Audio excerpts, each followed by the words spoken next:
Hello, my dear students. This is Varsha, your SST teacher, and we are back with Chapter 8 of Civics from Class 7th, which is Gender in our Country. So, let's begin our chapter. सबसे पहली बात, इस chapter में हमारी country India के बारे में बताया गया है कि जेंडर को किस तरह से कैरेक्टराइज किया गया है हमारी कंट्री में. सेकेंडली, जेंडर क्या होता है.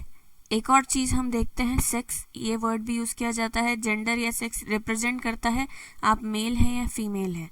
तो इन दोनों वर्ड्स में कुछ स्लाइट डिफरेंस है. वो कैसे है? First of all, the words gender and sex both imply the same state of being a male or a female. They are used in somewhat different ways. दोनों वर्ड्स को different ways में लिया जाता है. Firstly, the term sex refers to the biological and physiological characteristics that define men and women. इसका मतलब ये है कि सेक्स का मतलब है आपकी बायोलॉजिकल और फिजियोलॉजिकल कैरेक्टरिस्टिक्स से डिफाइन किया जाता है कि आप मेन हो या विमेन हो.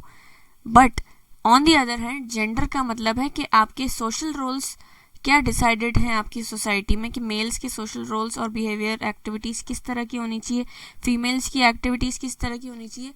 कुछ इस तरह की चीज़ें डिसाइडेड है कि मेल्स इस तरह से बिहेव करते हैं या मेल्स की एक्टिविटीज़ ऐसी होती हैं, मेल का ये पर्टिकुलर वर्क होता है, फीमेल का वर्क ही होता है. तो इस डिफ्रेंसिएशन से जो हम सेग्रीगेट करते हैं मेन और वेमेन को, इसे कहते हैं जेंडर. ठीक है, ईजी सा डिफरेंस है. हमारी कंट्री में India our country is usually male dominant country. ज़्यादातर आप यही चीज़ देखेंगे कि एक मेल डोमिनेंट कंट्री है. Male is usually preferred over a female, and even at some places nowadays too women are treated in an inferior manner at home and at workplace too. So इसकी वजह से क्या होता है, कई सारी problems आती है related to health and financial status of the women. Education से रिलेटेड प्रॉब्लम आती है, पॉलिटिकल इन्वॉल्वमेंट से रिलेटेड प्रॉब्लम्स आती हैं वुमेन को लेकर. तो ऐसा क्यों होता है, किस तरह से होता है, ये हम इस चैप्टर में पढ़ने जा रहे हैं. स्टार्ट किया जाए तो गर्ल्स को जनरली यंग एज में उनकी शादी कर दी जाती है, या फिर in some cases girls become women और girls become mother in young ages. So they also shoulder all domestic responsibilities and receive little schooling. तो इस कारण से कई जगहों पर फीमेल्स जो हैं वो पिछड़ जाती हैं, पीछे रह जाती हैं. हाउस होल्ड की बात की जाए, वुमेन इन हाउस होल्ड, तो इंडिया में हाउस होल्ड जो वर्क है उसको ज़्यादा इंपॉर्टेंस नहीं दी जाती है और इसको डबल बर्डन कहा जाता है. Women in India work as inside as well as outside, and this is known as double burden. Double burden की डेफिनेशन आप सभी को पता होनी चाहिए. वुमेन इन हाउस होल्ड की फर्स्ट लाइन है, here it is. So double burden का मतलब है जब वुमेन इनसाइड और आउटसाइड दोनों जगह पर वर्क करती है तो इसे डबल बर्डन टर्म किया गया है. Women in both urban and rural areas work, cook, wash clothes, clean their homes, take care of the children and their education, and tend to the elderly family members. तो usually women हर तरह के काम करती है house hold में, सबका ध्यान रखती हैं, अपने बच्चों का ध्यान रखती है, फैमिली मेम्बर्स का ध्यान रखती है, और जितने भी हाउस होल्ड वर्क होते हैं वो उनको करने पड़ते हैं. अब हाउस होल्ड वर्क में क्या होता है, फिजिकली और मेंटली दोनों डिमांडिंग चीज़ें रहती है. फिजिकल आपकी प्रेजेंस, आपको फिजिकल वर्क भी करना पड़ता है, प्लस आपको मेंटली फोकस्ड रहना होता है कोई भी वर्क करने में. इजी सी सिंपल सी चीज़ अगर हम लें तो कुकिंग के टाइम पे हमें ध्यान रखना होता है, मेंटली भी हमें वहाँ प्रेजेंट होना ज़रूरी है ताकि हम कोई गलती ना करें जिससे कि कोई डिश बिगड़े नहीं. ठीक है, तो मेंटली भी आपको बहुत फोकस्ड रहना होता है, फिजिकली तो आप वर्क कर ही रहे हैं. इसके अलावा अगर हम रूरल एरियाज की बात करें तो वहाँ पर वुमेन फील्ड्स में वर्क करती हैं. फील्ड्स में वर्क करने के साथ साथ वो घर का काम भी करती है, तो वो आउटसाइड भी कर रही है होम के अपने वर्क, प्लस वो इनसाइड वर्क भी कर रही है अपने घर का. तो वुमेन ये जितना भी काम करती है उसका उन्हें पेमेंट कुछ भी नहीं मिलता. Women are not paid for the work they do at home, and as such it is devalued and invisible. उस वर्क की कोई वैल्यू नहीं रहती है और वो इनविजिबल ट्रीट किया जाता है. डोमेस्टिक हेल्पर वुमेन जो होती हैं वो मोस्टली वुमेन होती है. डोमेस्टिक हेल्पर्स जो होते हैं ज़्यादातर वुमेन होती हैं. टाउन्स एंड सिटीज़ में कई सारे हाउस होल्ड वर्क जो हैं वो household work domestic helpers ही करते हैं और ये यूजुअली वुमेन होती हैं. अब टाउन्स एंड सिटीज़ में क्या होता है, जो ये वर्क करते हैं उसके लिए उन्हें अंडर पेड किया जाता है, मतलब सैलरी कम दी जाती है, प्लस उनको अच्छे से ट्रीट भी नहीं किया जाता। उनके वर्किंग आवर्स काफ़ी ज़्यादा होते हैं और उनके इस वर्क में फिजिकल लेबर बहुत ज़्यादा होता है, जो कि फीमेल्स के लिए काफ़ी ज़्यादा माना जाता है। कई सारी लॉज भी हैं इस चीज़ के लिए, जैसे कि unorganised workers social security act which was launched in the year 2008 here and minimum wages act. ये दोनों जो एक्ट हैं ये डोमेस्टिक वर्कर्स के लिए अप्लाई किए जाते हैं, बट ये जो एक्ट हैं ये नेशनली एप्लीकेबल नहीं है, ये कुछ ही जगहों पर एप्लीकेबल हैं। इसी वजह से फेयर टर्म्स ऑफ एम्प्लॉयमेंट नहीं मिलता है वर्किंग क्लास को, और डोमेस्टिक वर्कर्स को डिसेंट कंडीशंस भी नहीं मिलती है। स्टीरियोटाइप की बात करें तो स्टीरियोटाइप का मतलब क्या होता है? Stereotype means a fixed idea or image that people have of a particular type of person or thing but which is often not true in reality. Stereotype का मतलब है कि एक ऐसा आइडिया या इमेज हम किसी के बारे में बना लेते हैं जो ज़रूरी नहीं है कि रियलिटी में ट्रू हो। फॉर एग्जाम्पल, इंडिया में गर्ल्स का रोल मान लिया गया है कि उनका काम है सिर्फ फैमिली मैनेज करना, घर संभालना, वाइल बॉयज़ का रोल क्या माना गया है कि इनका काम है मनी अर्न करना and provide a living for their family.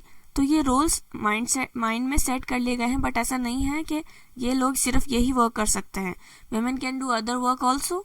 सो ये एक स्टीरियोटाइप बना लिया गया है। इस चीज़ को क्या कहेंगे? एक स्टीरियोटाइप बना लिया गया है, एक धारणा बना ली गई है दिमाग में कि फिक्स्ड रोल्स हैं मेल्स और फीमेल्स के। इकोनॉमिकली वीकर सेक्शंस की बात की जाए सोसाइटी की, सो दे often neglect the education of the girls. Girls' educations are neglected in economically weaker sections of the society. Large number of girls are forced to drop out from schools and are married early.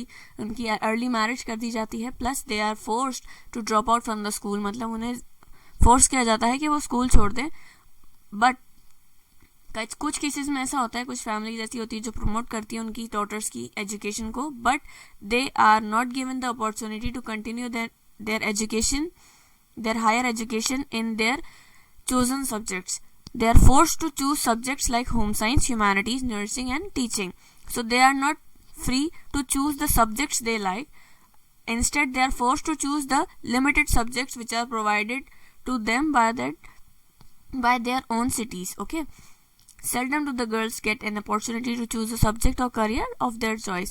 मतलब बहुत कम ऐसा होता है कि girls को ऐसी choices मिलती हैं रूरल एरियाज में जहाँ पर उनको अपनी मर्जी का सब्जेक्ट चूज करने को मिलता है।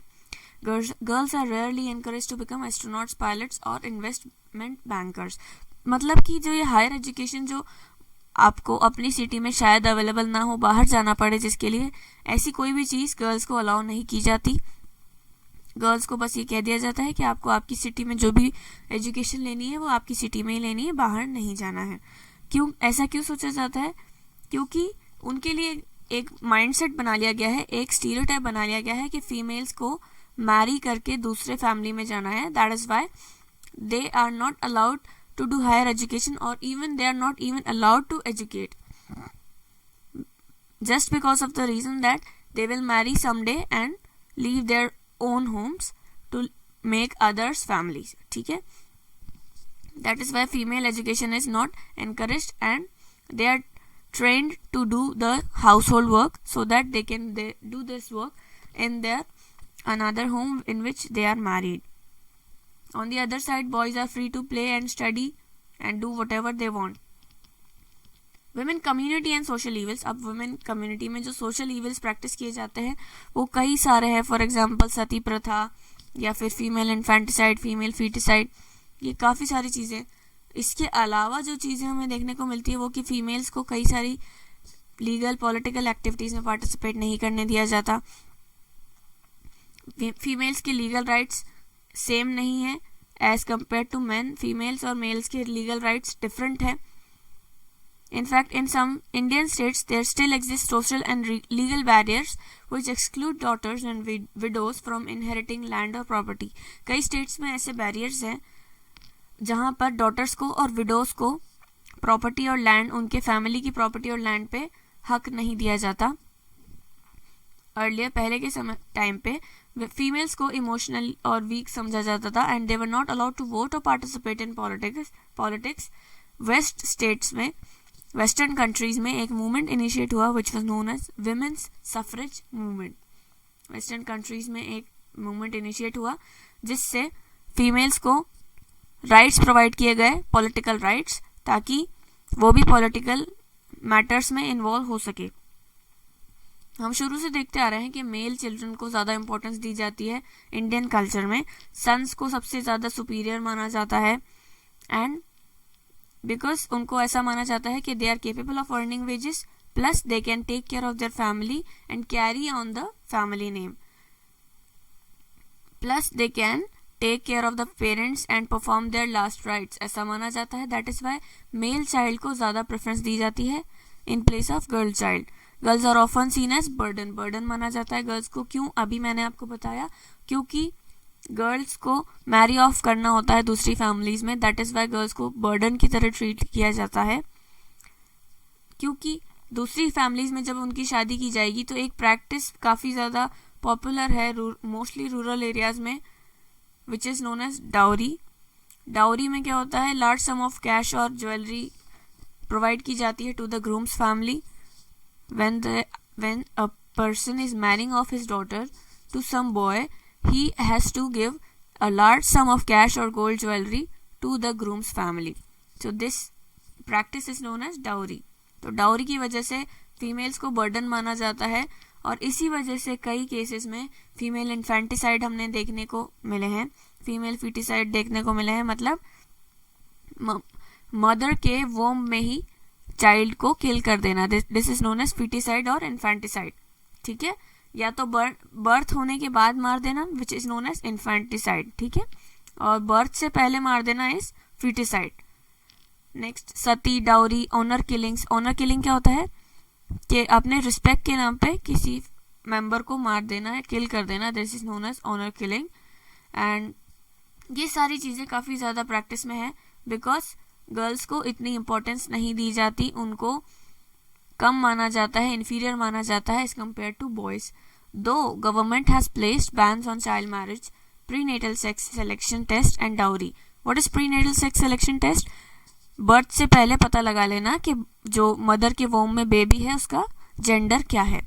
तो प्रीनेटल सेक्स सिलेक्शन में ये होता है, उसके लिए टेस्ट होते हैं और ये गवर्नमेंट ने बैन कर रखा है। बट इस ऐसी लॉज पे अभी तक इफेक्टिव नहीं हुई हैं, अब जाकर ये लॉज इफेक्टिव होने लगी है। अदरवाइज कई जगहों पर ये लॉज इफेक्टिव नहीं थी और ये प्रैक्टिसेस इजीली कैरी फॉरवर्ड की जा रही थी।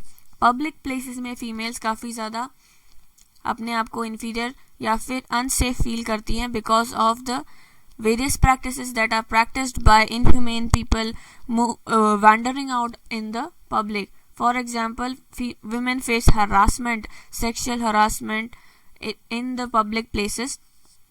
Women face harassment, crime, violence and in urban and rural areas both. चाहे वो डेवलप्ड कंट्रीज हो या अंडर डेवलप्ड कंट्रीज हो, सब जगह पर हमें ये देखने को मिलता है कि फीमेल्स को हरासमेंट फेस करना पड़ता है, उनको कांस्टेंट फियर में रहना पड़ता है कि उनके साथ कोई वायलेंस ना हो जाए पब्लिक स्पेस में, specially in our country.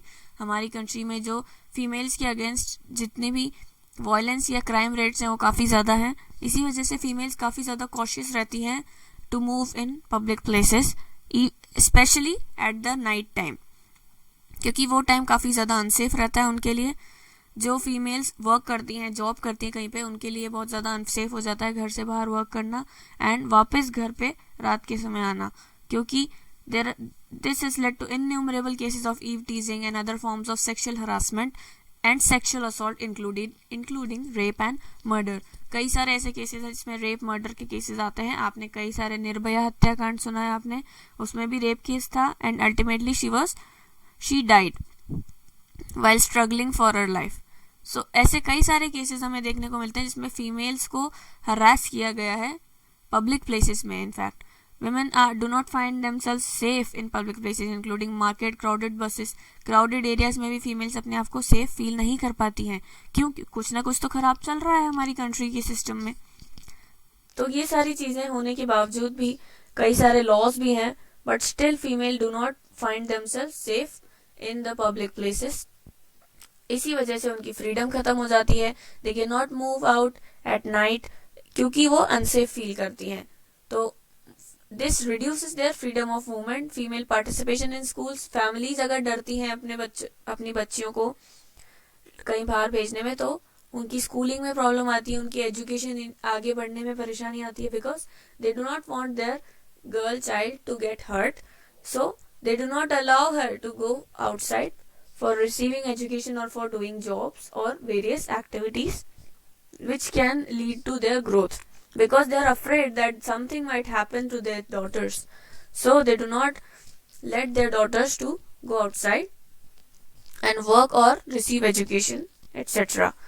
It limits their access to various services and cultural and leisure activities. It also has a negative impact on their physical and mental health. अब इसका negative impact क्या है? अगर physical health पे negative impact किस तरह से हुआ? अगर गर्ल्स बाहर खेलने नहीं जाएंगी तो उनका फिजिकल ग्रोथ प्रॉपर नहीं हो पाएगा।